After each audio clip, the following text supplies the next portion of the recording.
Hey friends, and welcome back to a new video. This time, once again, we're doing a mukbang video. This was quite popular with you guys. And also, I put up a poll on the community tab of the channel asking you guys what kind of mukbang topic you want to see. And you guys all voted for minimalism or tips on how to get started on minimalism. So that's what we're doing today. I once again have my boyfriend with me. Hi. And yeah, we wrote down some questions. I'm going to talk about minimalism, how to get started, kind of tips, I guess, that we have, and just have a conversation over dinner. Tonight I made a vegan lentil chili. This is a recipe that I also have as a video on my blog. I'll link it here if you want to make this. So yeah, enjoy.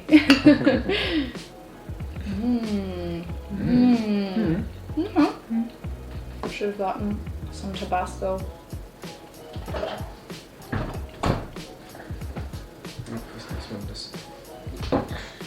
Willst du was?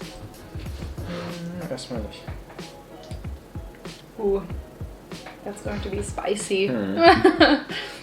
So I think something that maybe a lot of people struggle with is that they come across this topic of minimalism. It's something that intrigues them, that they see, I don't know, on YouTube videos or a documentary about. But what I think is really difficult is how to take that initial step, or what is even that initial first step to get kind of into minimalism if you want to start trying it out. What would you say should the first step towards minimalism be if you're interested? First, I think it's important to understand that there's not one correct way to do minimalism, because it's a very personal thing and it depends a lot of your personal circumstances on your life. And so there's not a one-size-fits-all minimalism. And that's a mistake I think many beginners make, that they see videos online or go into some Facebook groups or online communities and see people who have a specific lifestyle, and then they want to have the same, and they think, okay, to be a minimalist I have to have less than 100 things, or all my stuff has to be white. Yeah, I think that is something.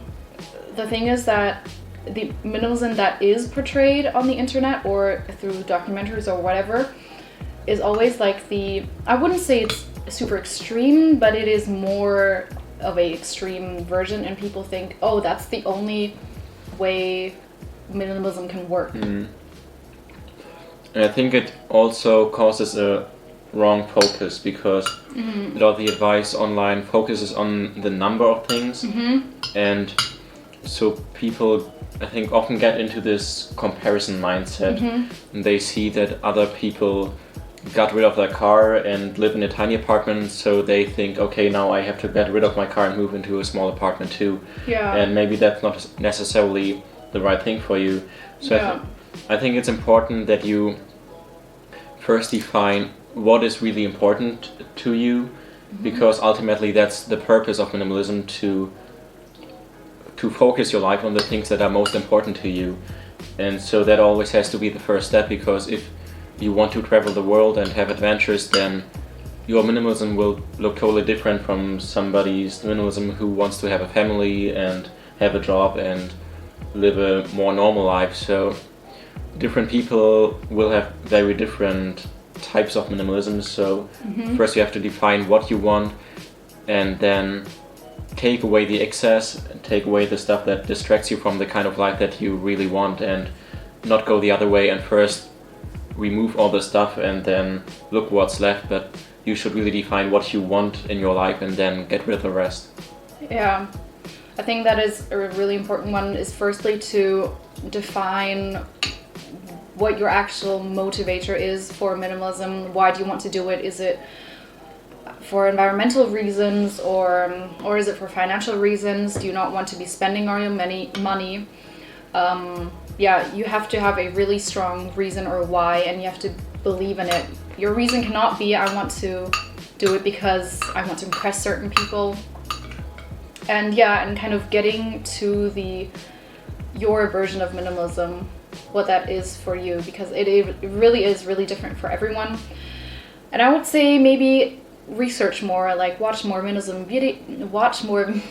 videos, documentaries, read books. There's just so much out there nowadays. But once again, be careful not to compare yourself too much to those examples, because they are only examples. I think that also means that maybe you shouldn't get rid of some things that other people would get rid of. For example, we have a lot of books, but we get a lot of value out of them. Like I read a lot, I read every day, and every single book I have, I either plan on reading in the near future, or I have read and I decided that it's a book I want to keep to read it again. And if I read a book and I don't want to read it again, I get rid of it. But so all the books I have here, I have with an intention to read it, and so these books really bring me a lot of value. And to me, it wouldn't make sense to get rid of the books, but if you have a bookshelf full of books that you know you will never read, it would make sense to get rid of them. So there you can see that it's not so easy to say you should get rid of those things and you shouldn't get rid of these things, because it really depends on you. I also have a lot of camera gear because I'm really passionate about photography, but maybe other people who have the camera gear just because they got it as a gift but they never use it should get rid of it. And at the same time, I got rid of many things that would bring value to other people. Like I have very little clothing. I have pretty much only black t-shirts. So if you're somebody who's very passionate about fashion, maybe it would make more sense for you to keep your clothing, and because you get a lot of joy out of using them, out of wearing them. And to me, it's just more of a distraction. I don't want to spend so much money on this because I want to spend my money more on things like travel or books and other things that bring more value to me. But like I said, everybody's different, so maybe you should spend your money on clothes instead of camera gear because that's more important to you. So, so when it comes to getting rid of things, what would you recommend? Well, there are lots of different resources out there, and I think it's really, the process will also be really different for every single one. I think there's some people where plunging head in is the right approach, like getting rid of everything that you don't need at once, and then for other people, they have to kind of ease into it, maybe get rid of one thing today and then two things tomorrow. There is, for example, this packing party method that I talked about in, I think, a video already, where you go gradually. And also there might be some people where getting rid of things might come easier than other people. Other people might be more attached to certain things or to their things in general.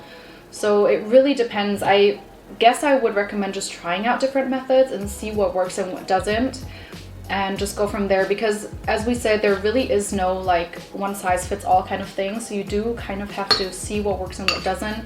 And if something doesn't work and you kind of fail, quote unquote, then that's okay too. Then you can just try something else and go from there.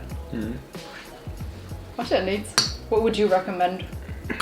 I agree that it depends a lot on your circumstances and what your goal is with minimalism. But I think a method that probably is good for most people would be the KonMari method, because it is a not so extreme method that focuses really on the individual items and not so much on the number of things. Because the KonMari method works by taking all of your stuff and really looking at each item individually and taking it into your hands and looking at it and asking yourself if this is something that truly makes you happy. And if it truly makes you happy, you keep it. If not, you get rid of it. And I think that's a very helpful method because it allows you to get an overview of all the things you have, because I think most people don't know it.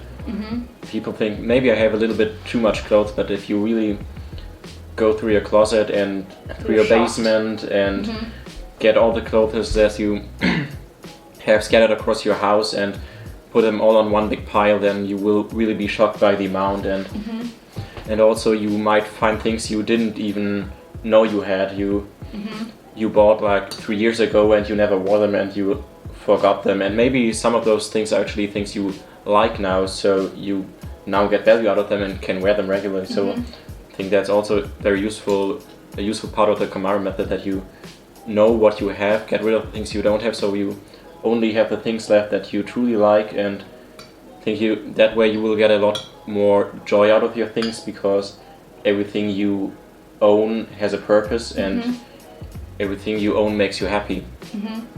But then, like you said, there's a lot of other methods to declutter, and it also depends on what your goal is, like you said. For example, if your goal is to fit everything you own into a backpack and travel the world, then the KonMari method probably won't work so well for you, because you will still have way too much stuff. Then pretty much what you have to do is take a backpack, choose the things you want to take with you, and then get rid of everything that doesn't fit in the bag. But that method probably is not the best method for most people, unless people who are really extreme.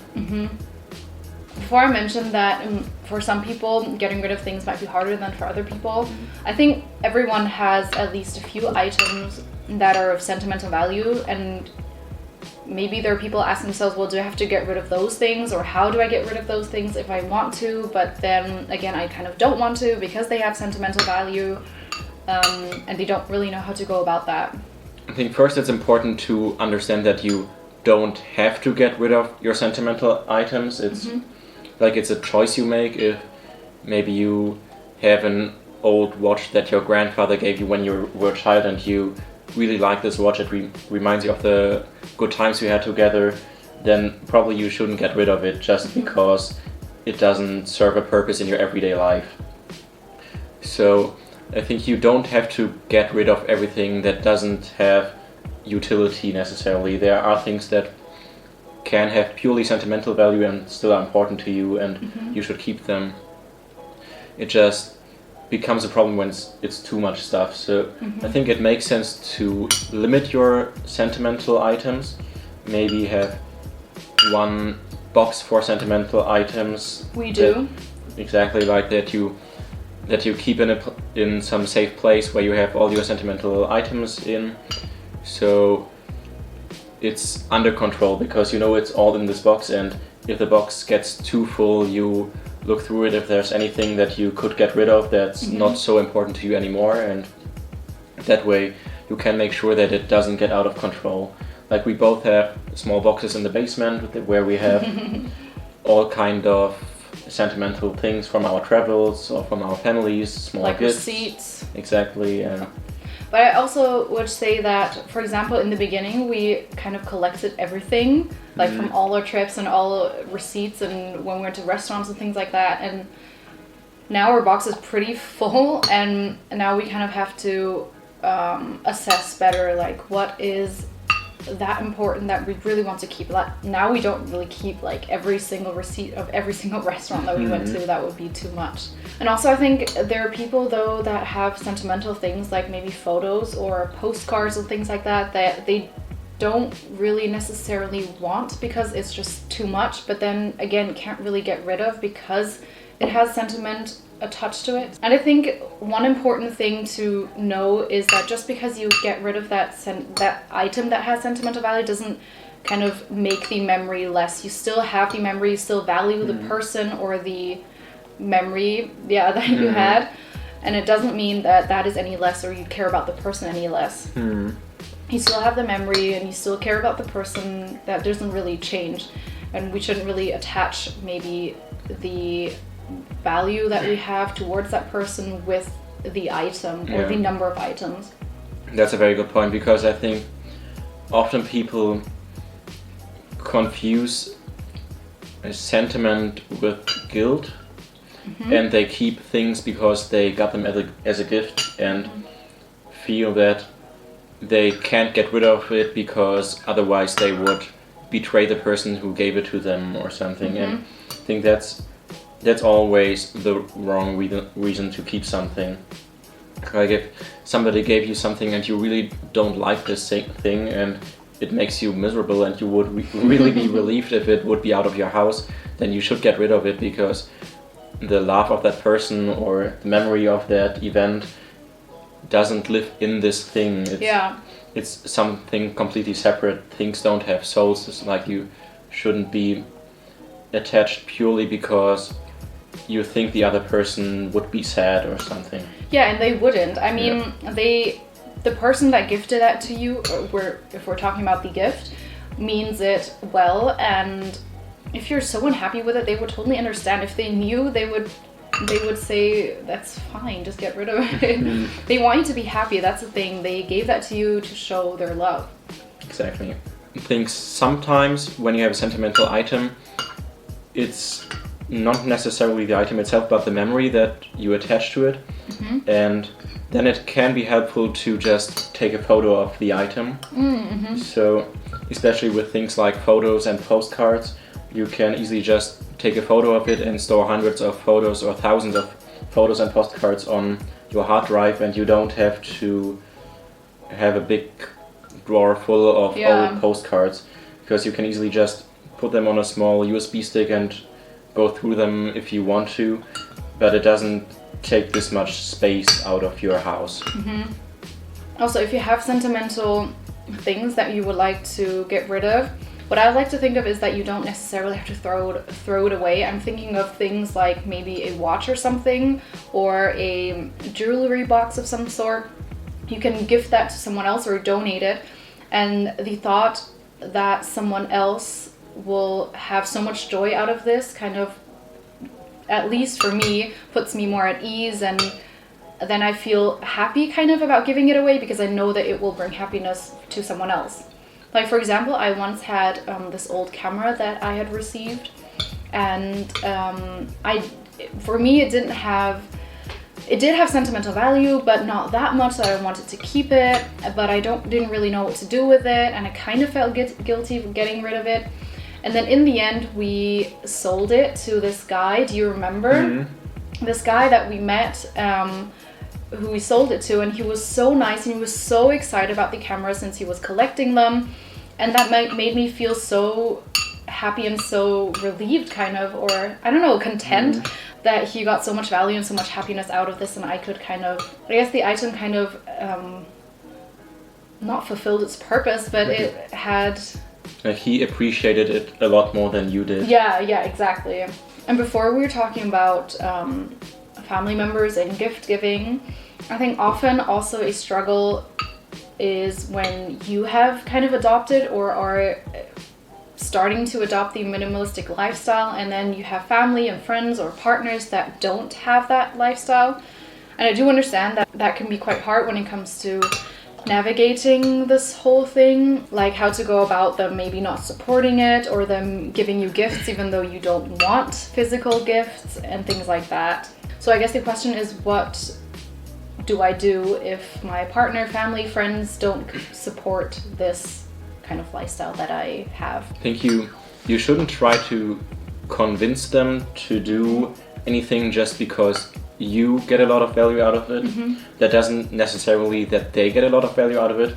Maybe they would, but probably if they are in this mindset that they don't support it, they just can't see the benefit that's possible, and arguing with them won't change that. Yeah, totally. Like I think it's something you have to experience for yourself, and it's probably best just to be a good example and show them what's possible. If they see that you suddenly are a lot happier and you are totally carefree all the time, and all of a sudden you have so much more money and so much more time because you don't spend all your money on stupid stuff, then people in your environment will probably recognize that, or will probably see that, and maybe they will be inspired to try it for themselves. Maybe they aren't, but then that's fine too, because in the end you can't force them to live your lifestyle. Maybe it's the best lifestyle for you, but not necessarily for them. So sometimes you just have to accept it, and that doesn't necessarily mean that you should allow them to not respect your lifestyle choice. Like if you tell your loved one that you want to live a more minimalist life and you don't want to receive physical gifts, but they keep giving you stuff you don't want, even though you clearly told them that you don't want anything, then you should talk to them and be really honest with them and say, like, I really don't appreciate it. I made this choice for myself and it's important to me, and I want you to support me in that, because if I'm important to you, then I need your support. And if people care about you, they will respect that, and I think they will support you even if they don't adopt a minimalist lifestyle themselves, and if they don't, maybe they aren't necessarily people you want in your life. Yeah, but maybe you don't say that when you are receiving the gift. Maybe that would not be a good time to say, I don't want your gift, what is this? So maybe have the talk beforehand. And the people giving the gift, they just want to show their love. And maybe you should say, don't just say, oh, I don't want your gift, this sucks. Maybe you should start by clarifying that you appreciate that this is kind of an act of love, but it would make you happier if that gift giving was in form of something else, like something you can consume or an experience that you can maybe do together. It doesn't always have to be like physical stuff. Yeah, that's a very good point. And I think it also helps if you try to explain them why you are a minimalist. Don't just say, no, I'm a minimalist, I don't want stuff. I explain to them that it's because it's bad for the environment, or because you're happier that way. Like, if they understand your reason for doing it, I think it's much more likely that they will support you in it. Yeah, totally. I think something that is harder is for couples that live together. One has a minimalist lifestyle and the other doesn't. Because when you live together, you really have to start compromising on things. Maybe draw boundaries on what is his or her area of the home, and definitely do not go and throw out your partner's things and declutter for them. Don't do that. That definitely has to be something that he or she consents to. So maybe you should have boundaries in the sense of, these are my things, I don't want to declutter them, or I want to declutter them. And if it's a shared space, like if the living room, maybe you would have to compromise, maybe not get as much stuff as the one person would, and then not go as little as the other person would. Because, I mean, in a partnership, it's always about compromising and finding what works for both. And I wouldn't necessarily say that this needs to be a deal breaker. If one person becomes minimalistic and the other doesn't, it doesn't need to be a deal breaker. You don't need to break up. But you do kind of have to assess how important this is. It could be, I guess, a deal breaker for some people, but it works. There are a lot of couples out there where one person is minimalistic, one person isn't, things like that. You kind of have to respect each other's space and each other's opinion and journey. As long as you respect and support each other, I guess that that's the way to go about it. I would agree that it's possible to be a minimalist and still have a partner who isn't. But it's important that you communicate and that you explain to your partner why you are a minimalist and why it's important to you, and explain to them what it means to you. And if the person cares about you, they will support you even if they don't adopt the mindset. And then, like you said, you can compromise and maybe set some boundaries, set some ground rules. For example, that in the common areas you keep the surfaces clean, and inside your closet they can do whatever they want. So that way you can both be happy with the circumstances and nobody feels like their needs are neglected. I also guess the important thing is not to unload and spring this thing onto your partner suddenly. Maybe they might be overwhelmed. Don't expect them to maybe adopt this lifestyle. Just because they don't adopt it doesn't mean they don't support it or they don't support you. Just communicate. I guess that is also, I would say, the most important thing.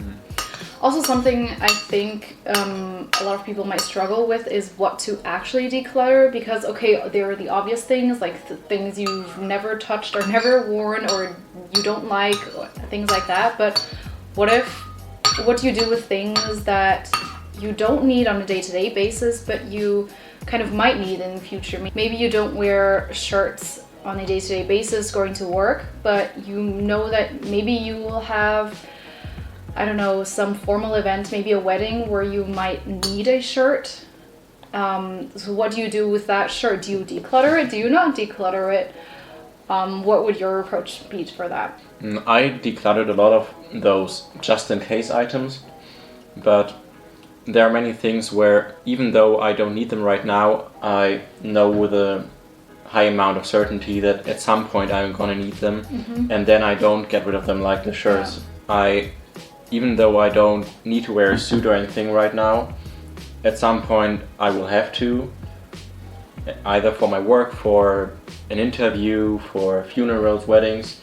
So it wouldn't make sense for me to get rid of my neckties or something, because at some point I probably will have to wear them.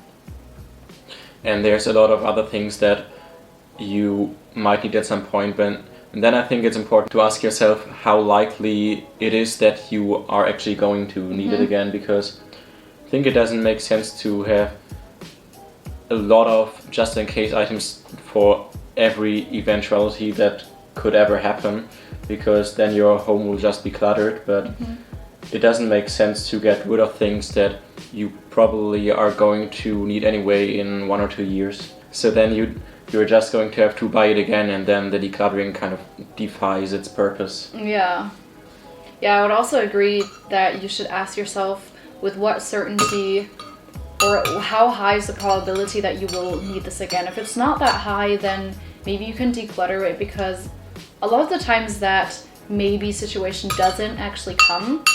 But if it's something like, for example, we said the formal events, those pretty likely will come sooner or later. So yeah, you should hold on to that shirt. Yeah, I think sometimes also you have multiple just-in-case items that serve the same purpose. For example, when I was going to high school, I did a lot of boxing, so I had a lot of boxing gear, like bandages that you wear underneath your boxing glove. I didn't want to get rid of it, but because I knew sooner or later I'm probably going to go boxing again if I live near a good gym. But at the moment I wasn't using them, and there were so many of them that I just didn't use it. They were just taking away space. So I got rid of most of them and just kept one pair of bandages. And now when I occasionally go boxing, that's totally fine. That's all I need. So yeah, we've kind of come to the end of our talk or discussion, or I don't know. Do you have any last things you want to say, or I don't know, some last tips or most important things? Yeah, I think the most important thing to remember with minimalism is that it's not about the number of things you own, that it's about the intention you have for the things you own, and that everything you own really has a purpose in your life, and that everything you own makes you happy. And it doesn't matter whether you own 1,000 or 100 things, as long as those things matter to you and help you live the kind of life that you want to live. Also, just that minimalism is not a one-size-fits-all thing. It looks different on everyone. And because of that, you also shouldn't judge other people that they are less of a minimalist or are not a minimalist, things like that, because it really is something very, very personal. Yeah, I would totally agree that you shouldn't compare yourself to others. Yeah. I think that's a trap many people fall into, because we're kind of used to it. We always try to keep up with the Joneses, and if the neighbor buys a new car, then we buy a new car.